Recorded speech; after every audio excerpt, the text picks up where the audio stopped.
if I have my agenda. Let's see. I do this, and now if I share my screen, hopefully it will come up.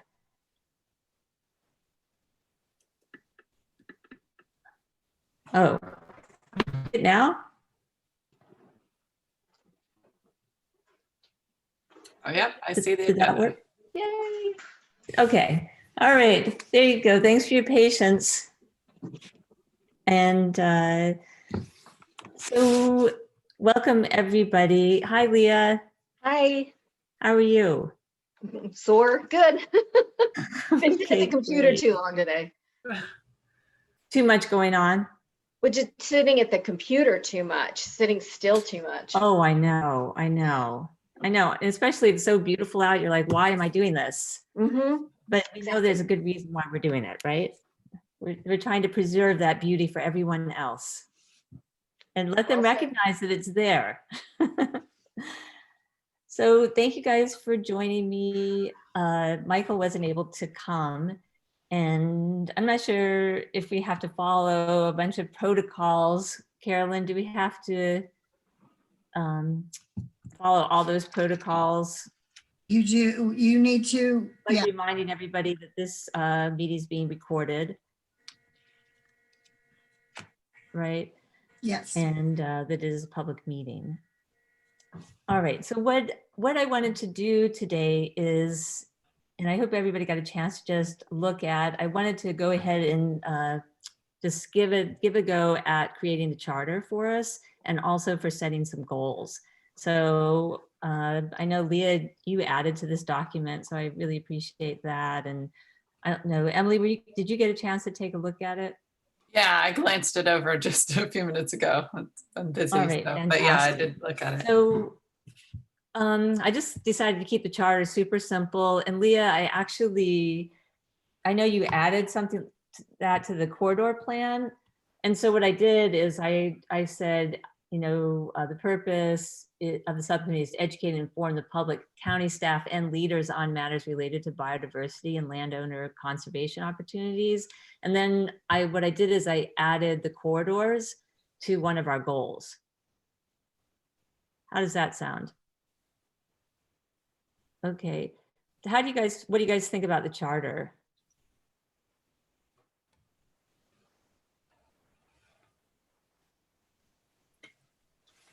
Seems straightforward to me. Yeah, I mean, I think it just could be short and sweet and simple. So if you're okay with that, we could go ahead and just adopt the charter and the goals after we've gone through the goals. How does that sound? And we can adopt them all together. Sure. Okay, great. And so, so what I did is I tried to you can see that I copied the goals out of the rolling work plan, and I may not have caught all of them, but I did try to identify some that I thought were really pertinent. And so they're pretty broad, right? Develop landowner education materials through the new county website, social media, and other outlets. And then, as part of that is to review the website and make recommendations. And Kim and I had talked last week about the first two of these, like adding keyword links. And I don't know if you've had a chance to look at that document where we tried to go through and do that. It looks like this, right? Where we have we pulled out some of these so that if you want to get to the BAP, these are some key search words that you can actually find the BAP.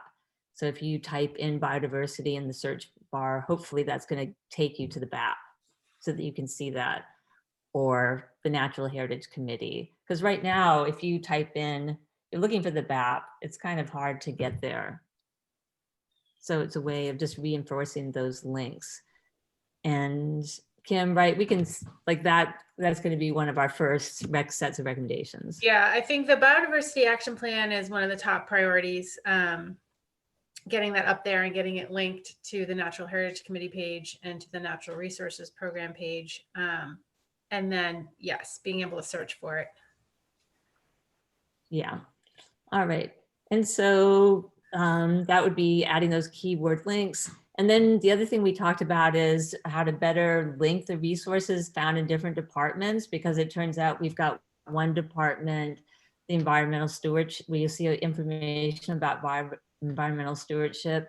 And then we've got the natural heritage that is under community development. So they're in different departments. And so making sure that those departments get linked together so people can easily find information. And one of the things that I have third on this list, which I think is really important, is to have a central landing place for if somebody's just going to the website. And so for an example here, when you go to the county website, if you go into community, there's this idea of living here. And I would just love if there was something that's more centralized that will get you to environmental stewardship. And also the same thing's true on here, like the new resident guide. There's a list of questions, and love to have a question like how to be a good environmental steward. And from that question, you could get linked out to, are you guys having, I'm going to turn off my, you're having trouble with me. I'm going to stop my video, okay? Maybe that'll help matters. Is that better? So that would be number 3 under my list of things to do with the website. Are you guys following me? Yes. Yeah, and Christine, oh, sorry, Leah, go ahead. No, that good. I was just going to say that, so I was meeting with Serena this morning about the Stream Health website, and can you go back up, Christine, just back up to where environmental stewardship is currently? Yeah.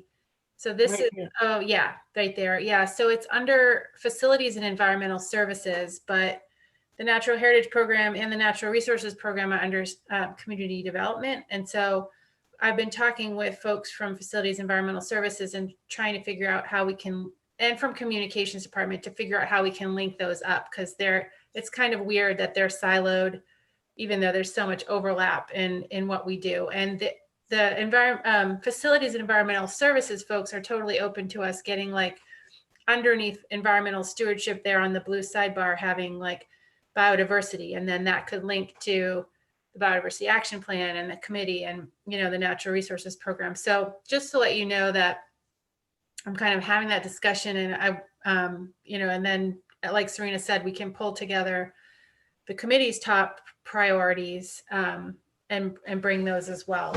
But I think making those links is really important, just so that everyone can find all of the information instead of it being kind of buried and siloed in these different departments. Yeah, thanks, Kim. So Kim is making progress on this, which is so great. And then the fourth thing I have on this list is, I'm going to go back to this because I forget where it is, but I don't think I have it up here, but if you go to the Natural Heritage Committee website, the homepage right here, I think it is, you can see that there's an opportunity for resources underneath here, and that we can put a link there. And under that link, the possibility of like a list of, I had created this Google Doc with landowner resources, and it's been a while since I actually went through all of these, but at any rate, to maybe go through them one more time and take a look and see if they're still pertinent. And now there is this landowner toolkit, which I'm not sure what Lonnie, I haven't, pursued Lonnie's comments on that. Yeah, I looked at it. I totally get what Lonnie's saying. I felt like I wound up on places where I was getting interesting information. Sometimes it was like, it landed me with like a pretty in-depth like article, but it wasn't necessarily linking me to things where it was like, And if you want to do something about this, here's the program where you can get in touch with people to, you know, participate in this, right? I mean, it did that in a couple of more agricultural kind of contexts, but I don't know. I had some of the same concerns that Lonnie did, I guess. Yeah. From my perspective, summarizing maybe part of what I heard Emily saying, because that was one of the things I went and did today, was it wasn't direct enough. It wasn't concise and direct enough. There was like all this information. I'm like, I'm not going to read all this. There's too much. And there's like 12 different pages that came up from my property going, well, there's all this information, and it wasn't clear how it was relative to me. And the map, even like for our property, it has, I don't even remember what the term was. It was something like, it wasn't priority conservation area, but like priority area or something. And it was this little dinky part of a stream that is sort of basically just a catch basin for the runoff from the road. And it didn't have highlighted all the real stream that flows out of Shenandoah National Park that's on our property. So I don't know, it needs some work, but you know, if it's a first draft of it, then that's okay. They'll improve it over time. But yeah, it didn't meet my needs, I guess, yet. If I was looking at it needing information on conservation programs applying to me, it's a good start, but it's confusing. Yeah, I mean, I liked how it was like, here's your property and here's a breakdown of some of the different areas that you might be interested, whether it was ag or, you know, watershed stuff or something. That was fine. But I think like Leah's saying, like, it quickly got to just like this bogged down where I was like, wow, whatever I landed on feels like it's almost like a technical paper put out by Virginia Tech or something, which might interest me. But didn't help me know what step I could take next. And I felt like that would be the major priority, is to be front and center. Like, I'm going to give you some brief information. If you want to dig deeper as to why this is really important, here it is, you know. But even some of that ag stuff, I had looked up some of that a while ago and wound up like, you know, this really long article, and somewhere deep down in there, it was like, and here's, if you want to do something about keeping cows out of the streams, here's maybe a program. But it was on like page 6 and just a random paragraph, not like right here, like, you know, here's where you read if you want to understand why this is important and why it can be of value to you. Here's where you can go right away to just talk to somebody about this kind of program. Because I think a lot of people are just going to want to be like, what?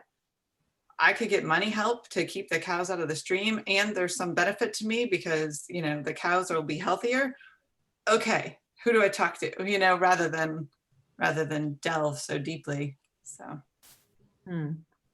but. So do you think that, do you think it's worth still putting that up there and under, as in like adding it to the resource list?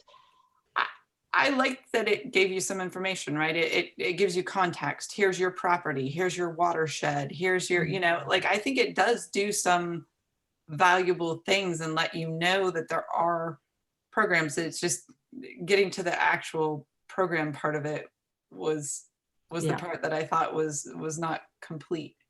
But like Leah said, I think it's a good start, you know? And so I don't know. I don't know what their plans are, right? Are they looking for feedback and therefore we'll take some feedback from people like us to improve upon it? And then once they've got another sort of round of changes to it, then we add it, you know, when we think it's more ready, or just get it out there and see if other people have feedback. I don't know. Kim, do you know? You've talked to them.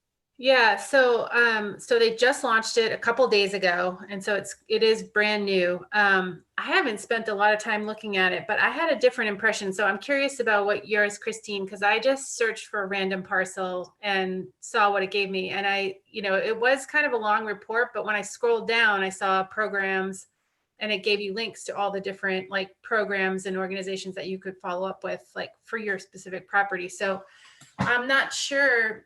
Like, I guess I'm not really sure what more specific it could be, but but maybe it's just that there was too much information as a prelude to that or something. But anyway, regardless, I think they are totally open to feedback. And actually a lot of the land conservation programs, like the private land trusts, were like, hey, we weren't listed on there. And they immediately responded and added all of them. So, I think it's totally agile and they can add, or change. And I'm sure they would love to have landowner feedback also. So Yeah, I what I find it to be useful. And they, particularly for streamside restoration is what the goal of it is.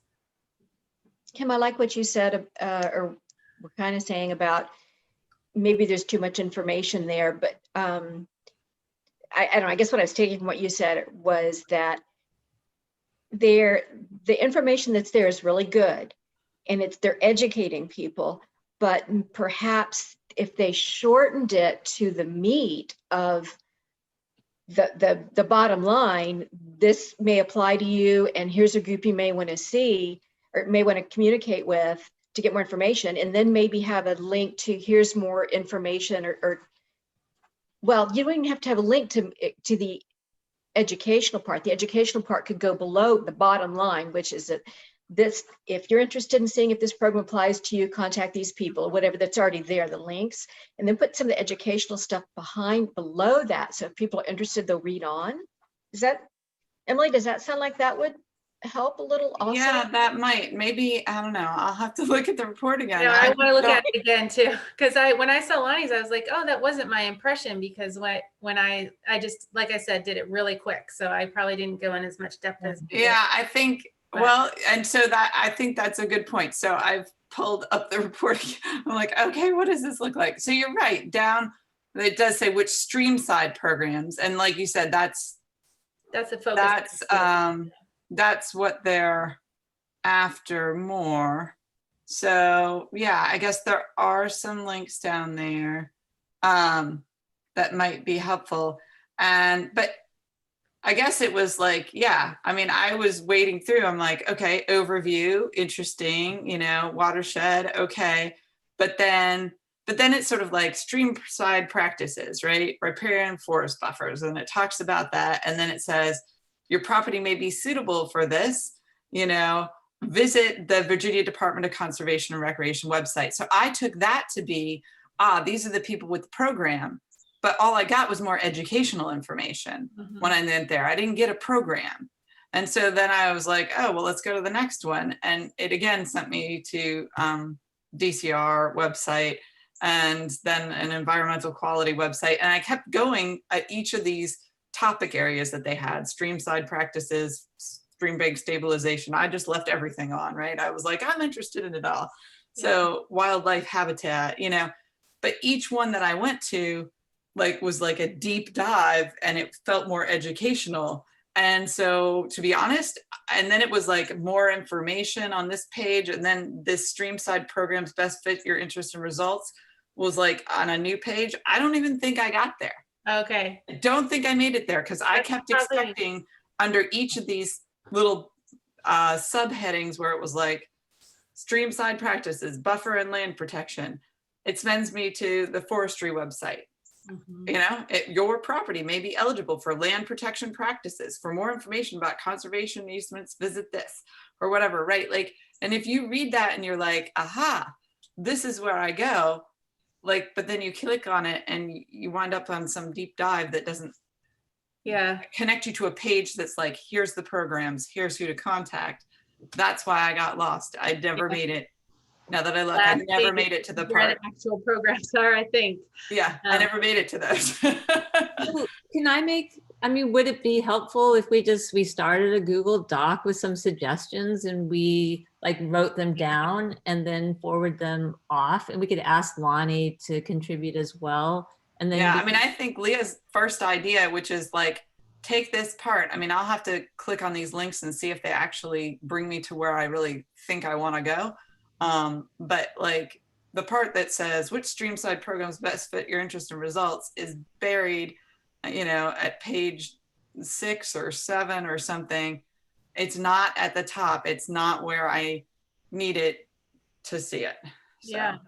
That's good feedback. Christine, I think that's a good idea because I know who if you compile a list of feedback, even if it's just simple bullets, it doesn't have to be anything fancy.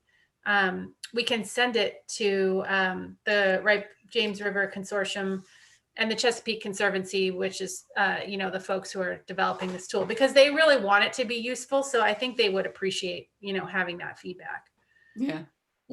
Emily, do you mind starting a doc and just putting your thoughts down, and then, we can ask everybody to take a minute to explore it. And to be honest, I didn't even click on any of the links. I just thought it was super cool. Right. Well, and see, that's the thing. Like Kim, you said, oh, well, I just picked a property randomly and just kind of looked at it and kind of scrolled through it. And so like that, because you kind of moved through it more quickly, you got to that page that I totally missed. And I like dove in and I was like, wow. Well, I'll tell you, I thought it was really cool to like see my property. And it was pretty fast. I could just put my address in and it came right up and I could see it. I could see where the streams were. And, they gave me a really quick evaluation of how much forest cover there was. And so, I mean, just that in of itself was interesting to me, but I didn't dive. I need to dive a little bit deeper, but I think it would be great for us to be able to give that feedback. Okay. Yeah. And maybe you could select, full report or just landowner resources, and I'm sure that would be really easy for them to do or just have the concise version, the programs, without getting inundated with all of the educational info. All right. So I'm going to go getting back to this list to be able to put those resources on the Natural Heritage Committee resource page. And it sounds like we do have an opportunity to link to provide this link to other information. Yeah. And so can I just ask ahead. a quick question, Christine? Do you mean that you would have like just a link to a document like this? Yeah, landowner resources page. That's what I was thinking, Kim. Yeah, right? That makes sense. Yeah, where it would be super easy. I mean, it's just a page, right? A PDF with all these links on there, and with some type of, introduction or heading to help people understand. Sounds good. So I don't know if you guys want to give me some feedback on this list, and or if you have anything that you want to add to it as well, and then we could move that on. How's that sound? Mm-hmm. All right. So that's some of that has to do with the new county website. And I don't know if there's anything else you want to add to that goal. I just would like the Serena's contact info, because I finally found some of the pages that don't come up correctly. All this time I kept looking and looking. I went back in my history and searched, couldn't find anything. And then finally last week, 2 pages came up where the links are broken. Oh, so you just want to be able to send that information to Serena? Yeah, there's no point in bogging our stuff down. Okay. All right. Yeah, we'll make sure you get that. Great. Thanks. Pass that along. And then, so like the second part of this is like, talking to Serena and they're called CAPE, right? Communications, blah, blah, blah. There's this possibility of being able to push these tips of the month, where they can do it through like their Twitter feed. And and Leah, did you add these? These are great. Somebody added that list as well. So I added a few things. They're not exact, but yeah, you get the context. Yeah. So I thought, there's some of those things that are like really pertinent. Like when people are picking up all their leaves, think about, are there other alternatives to bagging your leaves? And, are there other ways to handle the leaves? And there's a couple great links for that. So there's a format that Serena shared with me for how to create these like tip of the month.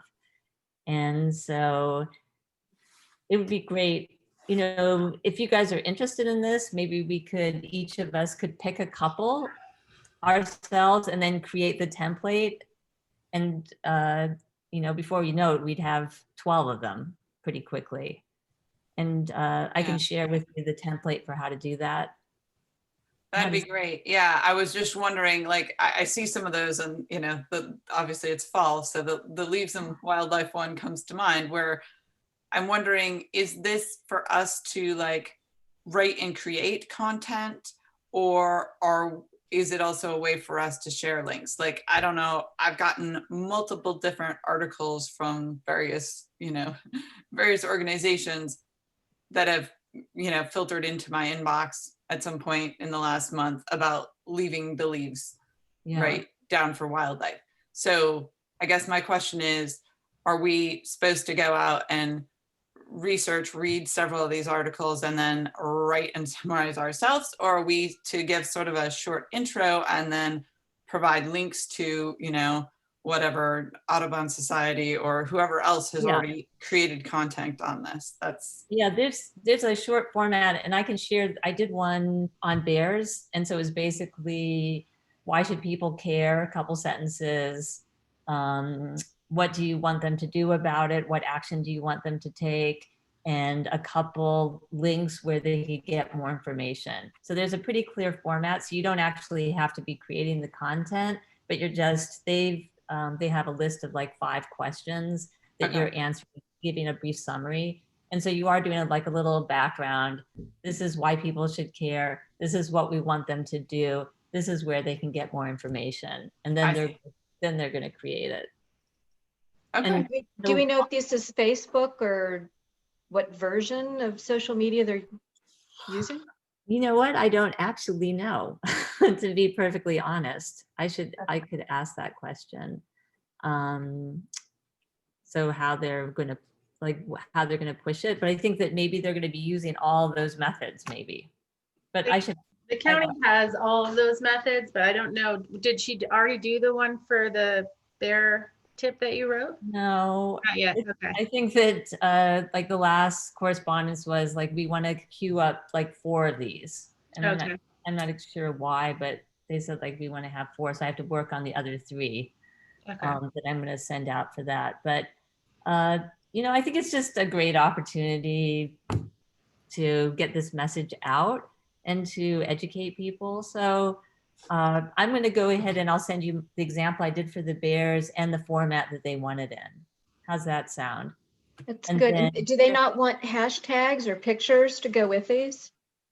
Oh, that's a good question. I'll ask Serena about that, because I think that's a good idea. I'll ask. Okay. And partly I mentioned that about the pictures. I've had an icon on my desktop on my main computer for months about the ecosystem services that reintroducing the wolves into Yellowstone provided. You know, how it's caused to grow, which has caused nesting birds, which has caused, you know, goes on and on to all these wonderful things. But it starts with what the wolves killed the deer, and there's all these pictures of elk. And then later on, it goes back to, oh, and it all started with the wolves killing the abundance of deer. And they have pictures of elk running around. And I'm like, look, those are not deer. Maybe it totally undermined every bit of credibility in this really, really well done short video. Yeah. So let's be sure we don't have somebody putting up a picture of I don't know, African hornbill when it's like a Kentucky bluebird. I don't Yeah. Something, you know. I'm all with you on that one. All right, great.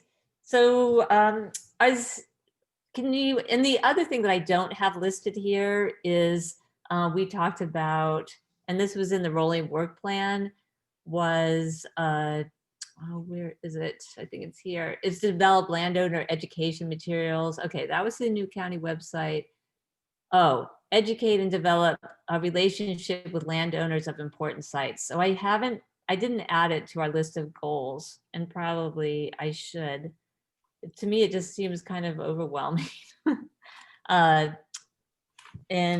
I feel like I'm more excited actually to be using the website right now because I feel like there's more people that we're reaching potentially than to focus just on the important sites. But I do want to mention that that goal is there.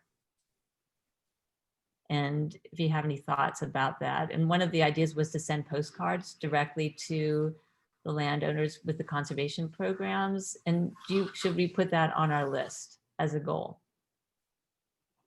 You might want to not, I just get overwhelmed easily, and I know other people do too, because everybody's busy. Yeah. You might just wait on some of the things that are lower priorities and look at how the opportunity is potentially already developed to make this simpler, because you've got to send a postcard to the landowners about conservation programs. Excuse me, we just talked about how there's this resource that the Chesapeake Bay Group has put out with the information where landowners can look up their property and look at what conservation programs are open to them. So Yeah. rather than trying to figure out a lot of content for that and figure out what conservation programs are available now down the road, when that database improves, you can send a postcard saying, oh, here's a link. Okay, well, you know what, I'm going to update this with that suggestion on the rolling work plan that, you know, perhaps in a later date when that tool is, you know, better hammered out, you know, maybe there is the possibility of sending a postcard out with just that link or some other way to contact those landowners. I think that's a good suggestion. All right. So I will go on to number 2, which is to work with the Albemarle County Parks and Rec and really focusing on the Charlotte Humphreys Park. And because we have this opportunity to provide input for the design of educational materials. And so I feel like that's a really important thing to have up here. You know, Kim, it's hard to know, like, everything's ripe and ready to go, but then who takes the first step, right? Like, we have provided some recommendations, but then somebody's got to decide, okay, they're going to buy the tags, or they're going to use the QR codes. Are they going to use plant map? Yeah, well, so here's the thing. So there's the list of, there's kind of that bulleted list of options that, and I think what we need to know before picking any of those things is what the budget is. And I think, so Christine, you should have, I think you were on the invite. You should have been on the invite for this week. Yeah. So we'll talk about, I think we'll talk about that this week. And then actually there's going to be a follow-up meeting with Kim Swanson, who's with the Community Advisory Committee there in Places 29 Hydraulic, right where the park is, Charlotte Humphreys Park. And I think, you know, they'll want to have some say in it too. So I think that those 2 meetings will help us sort of refine which choices to go with. I would think. Yeah. But yeah, my impression also is that Parks is totally open and, you know, doesn't have any specific plan or the capacity to do this. And so, you know, if we came to them with some proposal, that more specific proposal than what we've done so far, I think that's kind of what they want us to do. I'm pretty sure. Yeah. So if they decided to go with like plant map, I can't remember. We could actually like supply the list of trees and the number of tags that we wanted and where they would be, and maybe even help supply some of the manpower to put them in, or whatever guidance as to the material that's going to be on that. Yeah, and I think also Amy Smith, who's the for if you guys don't know, that she's the assistant director of Parks and Rec. She said almost certainly they want to do a kiosk. So I would say almost immediately this group could start thinking about what kind of content you would want on a kiosk, whether that's, you know, we had talked about native plants and invasives, and I mean, but it's pretty wide open, I think. Yeah. All right, so putting our energy there and maybe even looking for examples of things I've done in other places as well. And also, it sounded like there was some interest in, what is it? The kids trails where you're able to Oh connect. yeah, the kids in the park. program. Brochures, which are so cute. Yeah, I think I sent you, I think it might have just sent directly back to you, Christine. I'm not sure. Like when I looked at all those different possibilities of QR code, you know, different ways that people were labeling, and gave you my feedback on that. But I thought those kids in the park ones actually, I mean, if you, especially, I thought they were good. And I thought like, especially the sort of content level they had on like different types of trees or whatever it was, whichever one I looked at, I forget, but it was enough that it wasn't like, you know, all focused on like real factual information about they get this tall, they grow, you know, that it had a nice mix of sort of some facts, but also just some sort of like what these trees are used for, you know, what wildlife uses them for, what humans use them for, you know, a way to connect. And to me, that was the most important thing, that we get some sort of information that connects the person to the tree or the plant or the animal or whatever, rather than just a list of Bunch of factoids. factual information. So I wish I Yeah. could have had I had my 7th graders do this for so many years, and it was always like, turn your tree into a superhero. What are the amazing things that are going to make your tree unforgettable to everyone? And it's like, you know, what can they do? So yeah, I know exactly what you're saying. And so I think that, you know, there's a possibility we can create some of that content or look for it, but I agree with you 100%. You've got to make it engaging and fun. I have a question about the park. I've driven by there for years and thought it just looked beautiful from the way I would access the outside. And I'd never been inside the park before. And when a friend of mine moved from Crozet to Charlottesville, I was trying to figure out a place where we could walk that was pretty close by where she was living. And I proposed that park, but I didn't know what the name of it was. So I talked to a couple of different people, and both of them said, oh, don't go to that park. 2 women by themselves, do not go to that park. And I'm like, what? They're like, oh yeah, you do not want to go there. That is not a safe park. So I don't know what the history is on the park, but if there's a citizen advisory committee involved and y'all are going to put all this work in, it's not like the kiosk is going to be torn up and thrown down and the plant markers are going to be destroyed. I mean, what, anybody know anything about why I was told that by 2 different people? I don't know. I mean, it is a more central location and stuff. I was going to say that the thing, my kids and I, we went one summer and visited all the county parks, including that one. And, you know, anyway, figuring out if you don't live close enough to walk, where one can park. Right. To access that park was difficult. And you know, we wound up just going down some side neighborhood road that we were like, I guess it's okay to park here. It wasn't really clear. So I guess, yeah, I have questions on whether this effort is just directed at those people who are already local enough that they walk over there, or whether you're trying to attract more people there. And if so, how are they gonna access the park? We felt fine when we were there. I mean, you know, there was some trash and, you know, but there were other people, Leah, who were using it to, I mean, this was a while ago, a year or 2 ago, but at least, but, you know, there were people there who were using it like they were walking or jogging or, I did not feel unsafe bringing my children there, personally. Yeah, I've been there also with my son, and like to ride his bike because they're like little paved trails, you know, it's more appropriate, I guess, for little kids to ride a bike, but it's more of a community park. You're right, Emily. And that's the way it's been.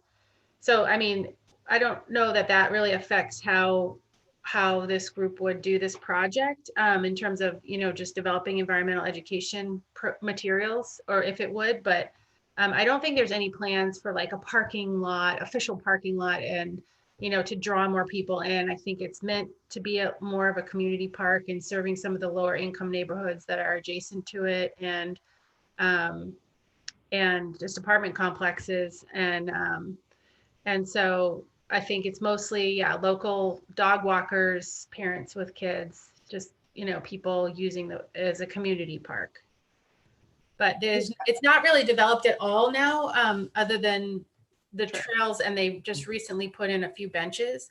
And so they really want to add more, like a kiosk and more interactive materials to serve that community. Would Yeah, be and good I before the just materials. Sorry, it'd be good before the materials are developed to know a little more about the community. Like if it's lower income, is it more Hispanic people? Like do things need to be English on one side, Spanish on the other? Do there need to be pictures of Black kids instead of white kids on the, on like the kids in parks? And do you know what I mean? So it appeals more to those things are a good idea in every location. So yeah, I would certainly support that here, and anywhere that we develop educational materials in the county. Yeah, and that's interesting. Like the use of the QR code, like, can you get all that information? Is there a Spanish version of it? Which would be kind of interesting. But I think that's really good suggestion, Leah, is thinking about that. And I mean, I went there just a couple months ago. It was in the middle of the day, and I was surprised. It was a weekday, and there's just a lot of people walking on trails. I felt completely safe. I was by myself, and but one thing that is just a great opportunity for us to develop some materials, then we could potentially use them in other parks in the county once they're developed. They'd be so easy to like duplicate. well, Potentially. the park program are already printed, made by somebody. Couldn't we just use those directly? Yeah, I don't know how that'd be interesting to find out how you get those print materials, right? And who prints them out, who pays for them to be printed. That's an interesting. The cool thing that I just want to add is that the CAC seems like they're interested in having natural play structures, which I thought would be fun too, rather than just some, like a big hollow log or something like that, where kids could have fun, which are the sort of duplicates the natural world, like an interesting place or thing, structure to play on. Yeah, I think that would be great. I mean, I know that my kids are always like looking for, oh, what's a good balance beam? What they really mean is, where's a nice tree that fell down that I can walk along, right? Like, Yeah. I mean, where's a hollow tree? Like some of their most fun memories of hiking have to do with sort of those kinds of things that they manage to find along the way and do. So Yeah. I think that would be great. Yeah, and there's one area where they have like some cut stumps that kids can climb on that are sort of intentionally put there right now. But I think the idea also is that a few more features could be intentionally placed there to kind of create a sort of small natural play area that is, it's not going to be a huge feature of the park, but so that there's something more than just those cut stumps. Right. All right. So anyhow, that's our second goal. And is there any other, you guys want to have any more discussion or add to that? But I think I love your suggestions, Lee, about really looking at those materials and making sure that they're appropriate for that diverse community. And also, Emily, when you spoke of like making sure the materials are engaging and interesting, I agree with that 100% on both those fronts. And so unless you have something to add to that one, the third one be to work with Albemarle County Parks and Rec and the Blue Ridge Prism to expand, develop the Park Ambassador Program as a way to educate and enlist volunteers down the road to help monitor and potentially help remove invasives on county land. Does that feel like it goes under our subcommittee? Because now that I'm looking at it, I'm like, well, Yeah. how, you know, there is that opportunity for education and outreach within that. And so we're continuing to work on that. Right. I think if you're getting volunteers out there, if you're able to target communities like maybe the neighborhoods nearby to Biscuit Run or something where you're not just tapping into sort of like, if you tap into the master naturalist, that's great and you're going to get some, but they're probably reasonably well informed about invasives. Not necessarily everybody is, but in terms of educating, I think if the volunteers that you're soliciting for help can be from a broader audience, then it's definitely going to be educational. Yeah, no, agreed. So at this point, that is a little bit in a holding pattern right now. So that's not going to require any immediate action, right? As we're looking at policy and, you know, waiting for COVID to run its course, where there's better opportunities to get people out volunteering and doing this. So, and then the last one is educating county staff about the importance of incorporating wildlife habitat protection corridors. I took this directly from what you had written, Leah. And because Emily, Leah's been bringing up some of these great ideas and thoughts about ways of, you know, working with the county planners and identify potential corridors and wildlife corridors and you know, offering as a resource things that can be done to help move wildlife through those areas. I'm not being very articulate about this, but so Leah, you can, you know, expand upon that if you'd like. Well, just remembering and incorporating wildlife habitat in county planning. Because one of the things that I have not looked at in any depth, but I've seen it on a couple of maps, and Malik had mentioned that in the original comprehensive plan a long time ago, and I think even in the more recent one, they're actually, when Crozet, I'm sorry, I'm biased because I'm in Crozet and I don't even know a lot of the parks in Charlottesville. I have to look them up. I'm like, Charlotte Humphreys, where's that? And then I was like, oh, it's that really pretty one that I've always wanted to go to. But in Crozet, anyway, Crozet was designated officially as the growth area for the county. And so Ann Malik, and I'm not sure who else, worked with her to put these buffers, these green buffer areas around developed areas. And this came up partly in one of the ACE meetings, you know, the conservation easement meetings, and some other group somewhere that I attended. And nobody's paying any attention to it. I mean, these buffer zones are just bursting right through them and putting in subdivision. So somebody's not following through on the plans, and the residents here, some of them are bringing it up, but there should be some considerations for wildlife habitat protection in all of zoning and planning and building, and I'm not sure what all the right words are. And one of the things that I wanted to check with Kim on, Kim, I know nothing about how the any county staff work with transportation plans, because, you know, we've been going back and forth on some of this, but I know like nothing. Mm-hmm. Yeah, I'm just learning myself, but we have specific transportation planners in the county. Oh, okay. And so, yeah, that's like a whole specialty. And so yeah, they're very aware of it. And, you know, there's just dozens of reviewers for every plan that's proposed. I will say that David Hanna, who was my predecessor, developed this, what he called the flag layer.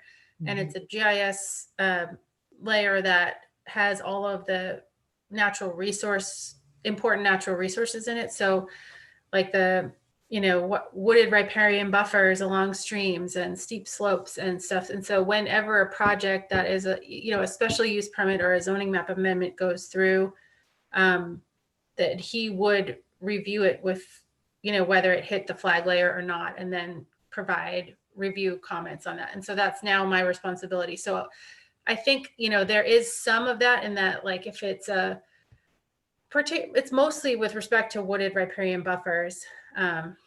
If there's some kind of development proposed within 300 feet actually of a stream, a perennial stream.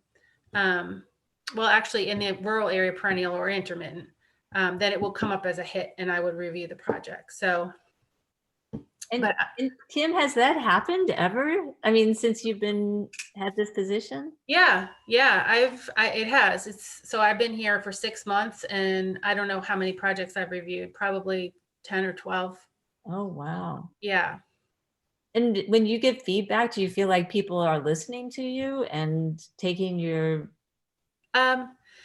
And, most of the time it's been, something, it hasn't really, like the project or the parcel is what intersects, not necessarily the building, you know what I mean? And so the developers have like very specific criteria that they have to follow. And so they are generally, citing things outside of where the steep slopes lie and where the water protection ordinance buffer is, because they can access all of that on the online GIS. So they typically know. But yeah, I think there is some receptivity to that. And I think I like your idea, Leah, of, communicating with the planners more. And like I was saying this morning, I think that, if we can identify, building on the connectivity analysis that we have, if we can identify specific locations that we want to be particularly sensitive to, then that would be helpful, I think. And we could even, keep an eye on when projects are proposed, like the VDOT website. I just know this from working in land conservation easements, but all of the projects for every county for the next like 5 years or 5 to 10 years are on the VDOT website. So you can search by county and figure out what projects are coming up in the next 5 to 10 years. So, But that's why you thought it was doable. Okay, so Yeah. it's out there. Okay. Yeah, so I'm going down kind of on a tangent, but basically what I'm trying to say is that I think if we can identify where these areas of potential further connectivity are, and then kind of look to where proposed projects might be happening, then maybe making that connection better would be helpful for the transportation planners and the other planners. I don't know that they will, prioritize that on their own. Right. Do you know if they have any kind of take us too far off the side, but do you know, Kim, if they have like a checklist they go down and they go, okay, we're going to check this, we got to check that. And yeah, they do. Yep. Okay. Yeah. So maybe making sure that that's added to the checklist. Yeah, but it would have to be something that they could check, right? Right now we don't have that thing. So I guess that's what I'm trying to say. We need to develop, or I don't know, we as this group, but it would be helpful if, taking what we learned from Grant and maybe Bridget and, taking the connectivity analysis, my hope is in the next update of the BAP to take it a step further and really like identifying places for potential corridors. Right. And then also being opportunistic as to where projects are being proposed. Like when I spoke with Bridget last week, Emily, by the way, you weren't. Oh, you did. In this email. Yeah. And so one of the things she suggested is if they're already going to be doing road work there, then you can have them like, widen the culvert or whatever they're going to do to help with movement. Whereas if you were just doing that cold, coming in cold, it would be very, very expensive and probably very difficult to accomplish. So sort of, I think identifying the areas, like you said, Leah, and maybe taking that connectivity analysis to the next level, and then also just being opportunistic with what's already happening would probably be smart too. So Leah, would you mind taking that fourth goal and just fleshing it out a little bit with some sub goals, like in terms of like one of them, like looking at the VDOT website and seeing what's planned in Albemarle County and looking at that intersects with some of our wildlife corridors that are on the BAP, like setting some goals for us, some sub goals in there, which gives us a little bit more clarity. Because I thought you had some Okay. really good ideas and maybe we can all add to it as well. Yeah, I'm happy to do it. I'm just not sure, or I'm unfamiliar with how zoning and the transportation planners, and like I didn't know, I knew from what Bridget had said that there's a VDOT database, but I thought you had to be a government agency to access it. So I didn't think we would have access to it. So it's good to know Kim does. Anyway, I just don't know how to do it, but I can flesh that, or maybe Kim and I can work on that together. Right, I can call Scott Clark. I know he's sympathetic to the cause and he's Yeah. really knowledgeable. Yeah, Scott knows a lot more about planning and zoning than I do. So actually, if we were to do something like this, I think that would be great to bring him in for a little bit of advising. But also just one more thing I want to mention quickly is that there are opportunities, like I've given a training to the planning group about the biodiversity action plan. And I know David had done some of that before me, but there's even, opportunities to like, do a training or a presentation at some of our internal meetings. And so if there were, if that seemed like something that we would want to do, there are opportunities for that too. Great. And I also don't want to duplicate things that Kim is already doing. If Kim is already reviewing VDOT, then I don't know that we need to review it because Kim is likely going to feed us that information anyway, or feed it to whoever needs to get it. So again, I can work with Kim and I can call Scott and try to see how to get started on doing some sub goals. Does that work? Yeah, I think if we just get them, kind of lay them out here for us all to see, and some of them might be achievable, some of them may not be. But if we kind of lay them out, what are we hoping that we can accomplish? And then, we can chip away at them and kind of gauge our progress. Well, and right off the top of my head, I could think of like one sub goal that I was already thinking, but I hadn't thought of it as a sub goal, is to establish a process for zoners, not for us to establish the process, but to work with the zoning department, different people in different aspects of zoning, to incorporate consideration of wildlife habitat in the zoning process. So, but there's multiple sub goals under that, but that's a goal. Yeah. Do you think we could get, eventually with I really enjoyed the presentation at the last meeting, but, it makes me think you're getting stuff that hits that sort of flag layer right now, Kim, and it's mostly having to do with, like you said, sort of water protection, zones and stuff like that. But is this the kind of thing we could maybe build on that GIS database to, if we were getting into the maps like Grant was talking about and really targeting areas that we could include a GIS layer that had that kind of stuff, and then it would pop up, if somebody put something in for planning to build or construct something there. Absolutely. And so that's sort of, you just articulated kind of where I was heading in my thoughts and maybe didn't quite get to, which is that if we look, so the plan for the biodiversity action plan is to be updated every 5 years. And so we'll be updating it in 2023, which is not actually that long away. And so I think what would be great is to take the connectivity analysis to the next level for the BAP, because the BAP is county policy and it's now incorporated into the comprehensive plan. And so we can fall back on that. It's policy that has been endorsed by the Board of Supervisors. And if we have identified these specific wildlife corridors in the BAP, then yeah, I could add them to the flag layer so they come up on reviews. And, we have a little bit more teeth to what we're saying if we're going to, try to incorporate some sort of process into project review. Does that make sense? Are the important sites already on the flag layer? Yes, important sites are on there. Okay. Yeah. All right. Well, I feel like we have a nice hefty set of goals. for our subcommittee? Does everybody feel like we have enough to do? Yes, plenty to do. Can I just ask though, like the charter sort of statement is sort of broad and long lasting. The goals are meant to say like, these are our goals right now, but are meant to be sort of added to and changed over time, right? Is that right? Yeah, I could make them for 2020. What do you guys Well, think? We don't have that many months left, but Yeah, I know.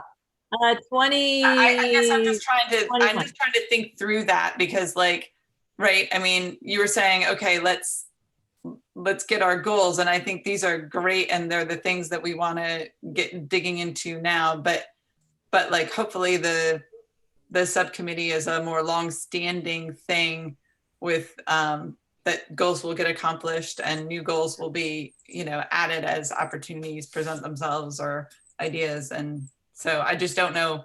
I don't know if we need to like somehow. Should we say like ongoing goals or what do you? Yeah, I don't know. I just wanted to make sure that I was on the right page, that this was not sort of like, this is what we're trying to do. And then,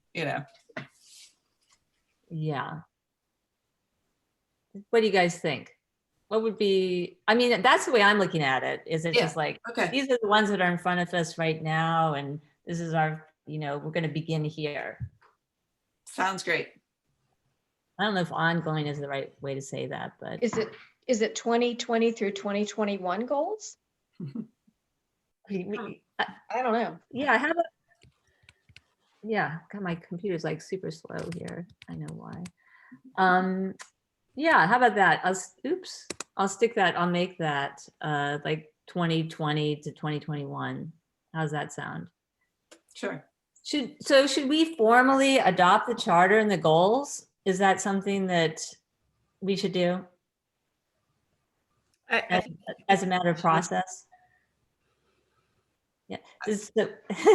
Well, Yeah, it definitely seems that way to me about the charter, the goals.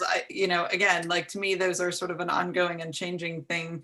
If we want to adopt them as our starting goals, I think that's fine. But You could call it initial goals. Oh, how about that? I like that. Initial goals? Or current, whatever, doesn't matter. yeah, initial's good. And if Initial you felt that something needed to be formally adopted, then like say the charter, then that would need to be adopted by the full committee, wouldn't it? Because we wouldn't have a quorum in the subcommittee. I mean, what's a quorum of 4 or 5? Quorum of 5 people, we need 3. And is Kim considered officially part of the group, or are you more just the advisor to the group? Not a part of the group, but Okay.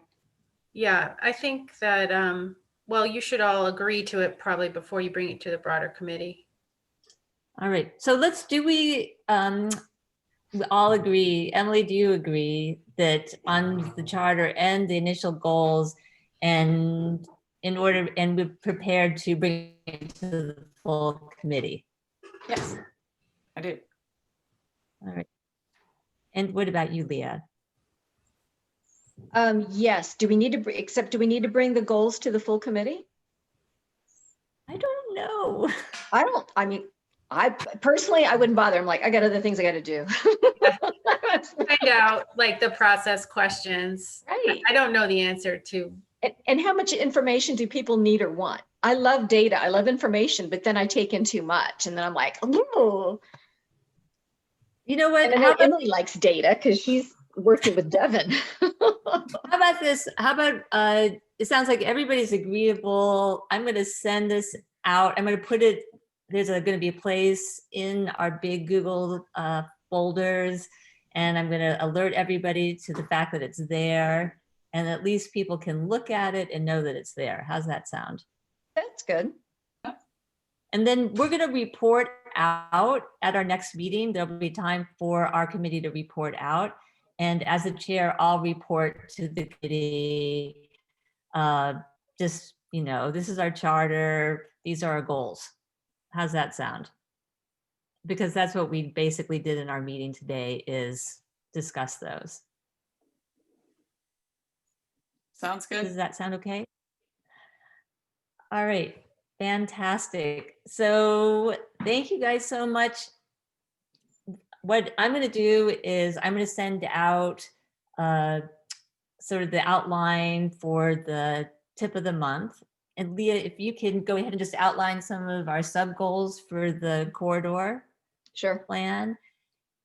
And I think that Emily, did you have a job that you were going to do? Yep. You're going I to was gonna on something. create a Google Doc and start populating it with ideas for that.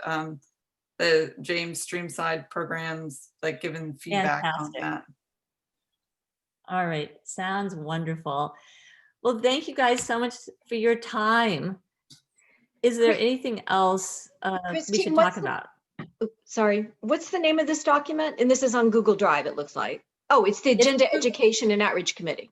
So it's the agenda? Yeah, and it's under education. So if you go to the main, you go to the NHC and under education, it's in that folder.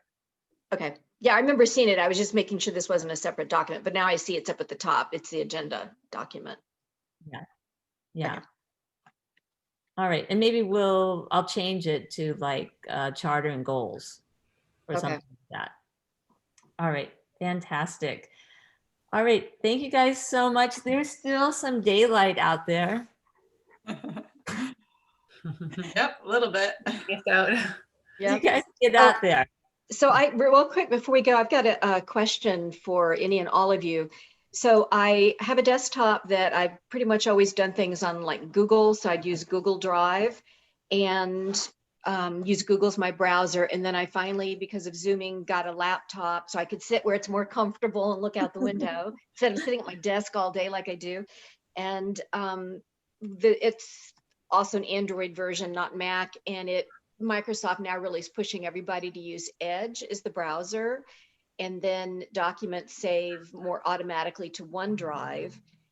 So I'm trying to figure out all these different sources kind of at once. Like I figured out today, Kim, I could not send you a link to the county, the document about what other counties are doing to incorporate wildlife habitat protection and corridors in their zoning or in their county documents, whatever process.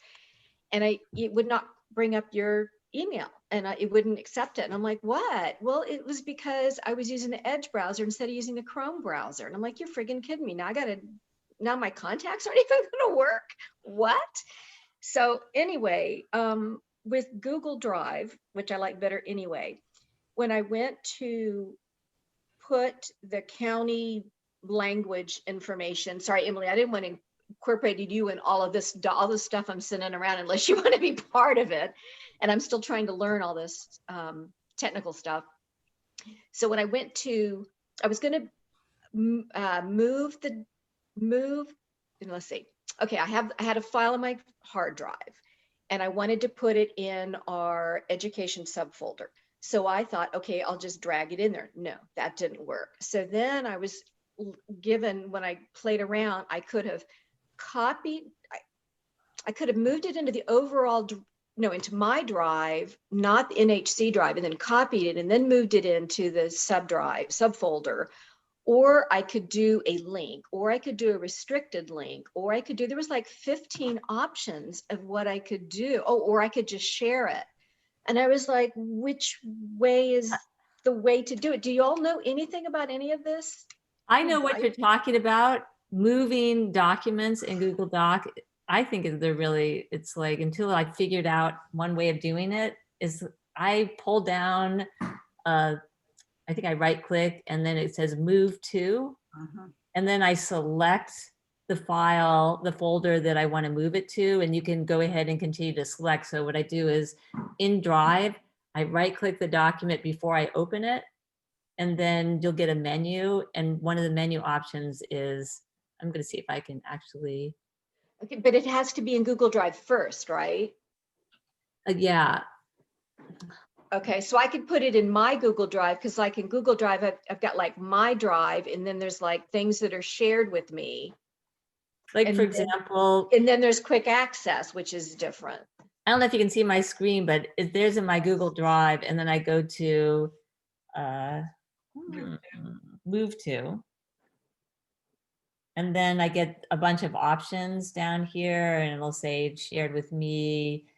And then I go to the NHC and then I decide what folder I want to put it in. And then I say move here.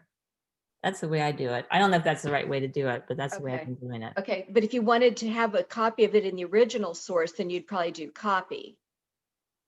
But if you only wanted certain people to see it, because like the document that I was going to put in today, I created it, but it's a list of people in different agencies that are going to be working on a work group at a federal collaborative, at a national collaborative, sorry, at a statewide collaborative. And I was like, wait, should I have people's names going up to just anybody that could go into this folder? I mean, that's where I anybody. look It goes into, The folder itself is restricted to people who have been given access to it. Okay, So Yeah. not anybody could find it. Right. There's NHC Okay. members who have edit access. Only current NHC members have the edit access. And then there are some former NHC members, I think few people who are still with view access of some of the folders and documents. okay, so any of the documents that are related to the county are not necessarily viewable by a lot of other county people. It's Yeah. just people. Okay, so then for somebody to have access to, say, the NHC folder, does that folder have to have been shared with them? So Yes. that's the way it works. Because I know initially, Kim, you shared it with me. Mhm. Okay, and if anybody going in that folder where that folder's been shared with them, if they make changes on any of the documents, those changes hold, right? Because there's not really a way to save it. Right. No, they will hold. I mean, there's always the history, if you're concerned about like, oh, were there changes made? You can always go back and view the history, the version history, so that you can see, oh, I see, Kim's been in here and she made some changes to the document that I sent out. You can see that it'll highlight who made the changes on what date, and you can click back and see older versions if you want to. So it's Okay. not like the older versions are still there if you need to look at them. But you're Okay, right that you thank don't you. need to do anything special to save. Okay, but that also maybe explains why I didn't see like track changes, like you could do like in, I don't know, Word documents or whatever. Because it's like, well, how does somebody see what I've added? Because they can go back in the history and it'll say who made what changes. Mhm. Thank you. There That's is also a way to track changes in Google Docs. I don't use Google Docs that much, so I just learned this, but it's in like the edit. You can turn on sort of a track changes type of tool if you Okay. want to do that. Okay, well, and Christine, Play what around you with saw it. was I highlighted in a different color, so you would see what I'd added. That works too. Yeah. Yeah. I did for Yeah. that. Okay, and so that if I went in and deleted something, a document out of a shared folder that I had not created, does it delete it? Because I don't know what I'm only seeing on just on mine, or well, I guess if it's Yeah. shared, everybody's seeing it. Yeah, and if you delete something, it'll be deleted, but you can say you can go back to an earlier version, or you can see what people have done. So you didn't necessarily had to highlight your changes, because I could see the changes that you made. I could go back and track them. Yeah, Okay. but that's an excellent point about the deletion. Nobody should be deleting things that are in the NHC folder. That's Right. sort of Well, a and- higher level than we want other people to do. I mean, obviously, if you added something that you're like, oh, that's not the folder, that's not the file I meant to add here. Like, you accidentally put it in the NHC folder, it really belonged in your personal folder. Obviously, that's fine. Go ahead and delete it. But if it's like some sort of working document that you or somebody else put in there, please don't delete. I mean, there's some issues we still need to resolve with the Google Drive. We sort of got partway and we didn't quite finish, which are things having to do with ownership of the files. And we probably should talk about this at a meeting again sometime. But it's, the best practice would be to have all of this owned by, like, a lot of the folder now, I think David Hanna transferred over to Lonnie and stuff, and everybody's adding their own And so, yeah, you're the owner of some file that you put in there.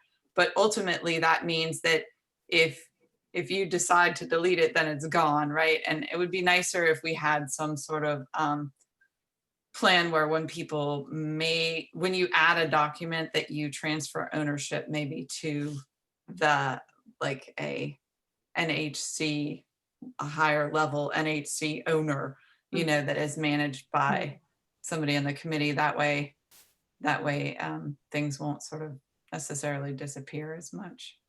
But that's a good idea. I've had questions about this too, and wondered if, I mean, I don't know how other boards and committees share documents, or, you know, but it seems like there should be a backbone of this, just because all of you are sort of transitory in a way, that you're just Right. for a time. So my thought was that I need to back it up, you know, annually or every 6 months or something.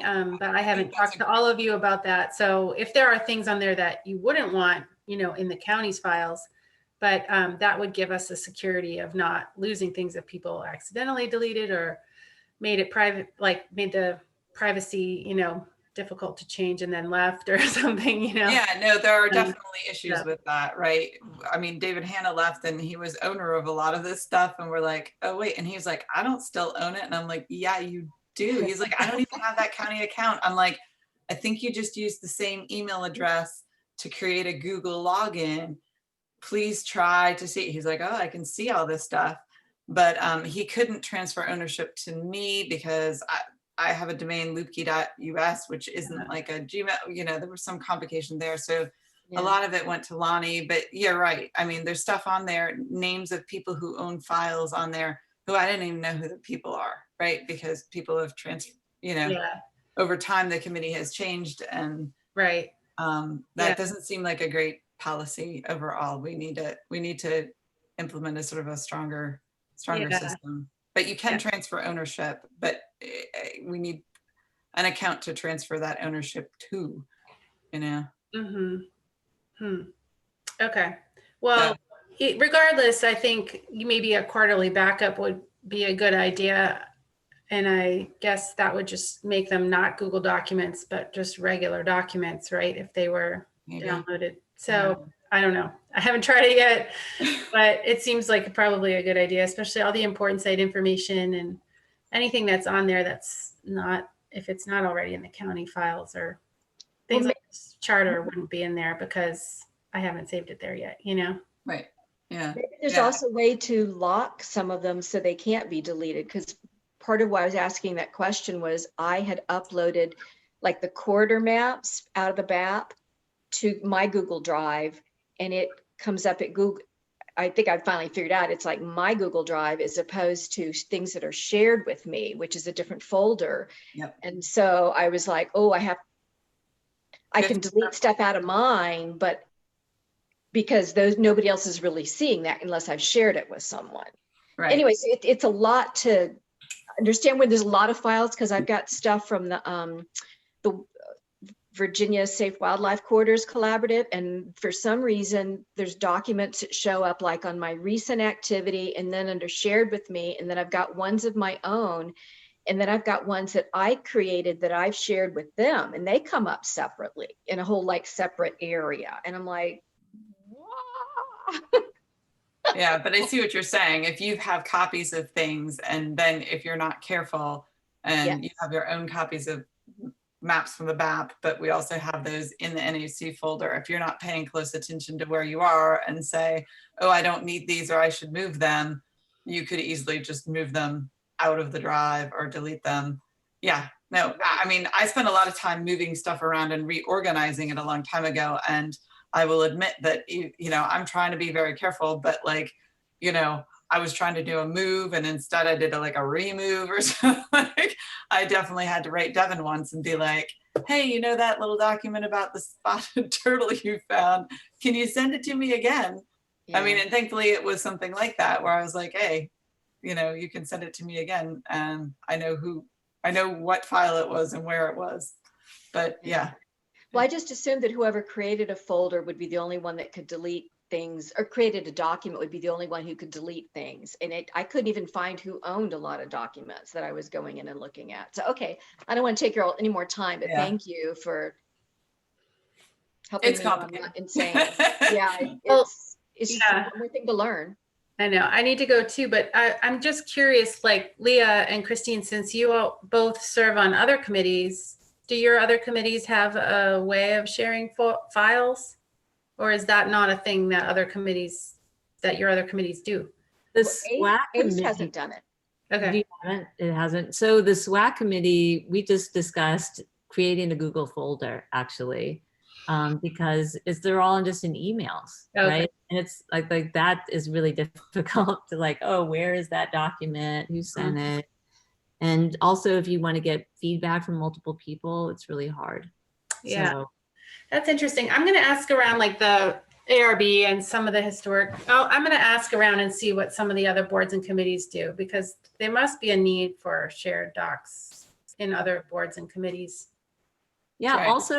Yeah, I'd be you- interested to know. I mean, I did go and I think I registered like I forget what it was. I could find it again, but Albemarle County Natural Heritage at Gmail or something like that. I mean, I created an account with the idea that maybe we would make that account the owner and then, but it's still, I don't think it's going to address, even if you transfer ownership, if we let everybody have editing capabilities, I don't think it addresses this idea that people can still accidentally delete things, maybe. Yeah. Right. So.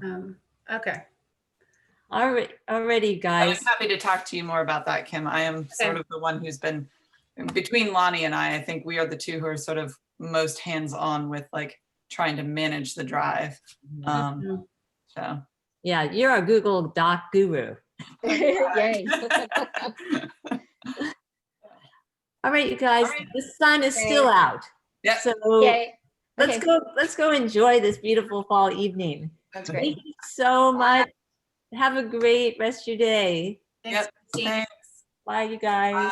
Bye. Oh, thanks, Carolyn. I don't know if she's still here. But she had to go, but I'll tell her. Yay. Yeah. Good for her. She got out of here. Yeah. All right. Take care. Bye. Bye. All right. Bye-bye.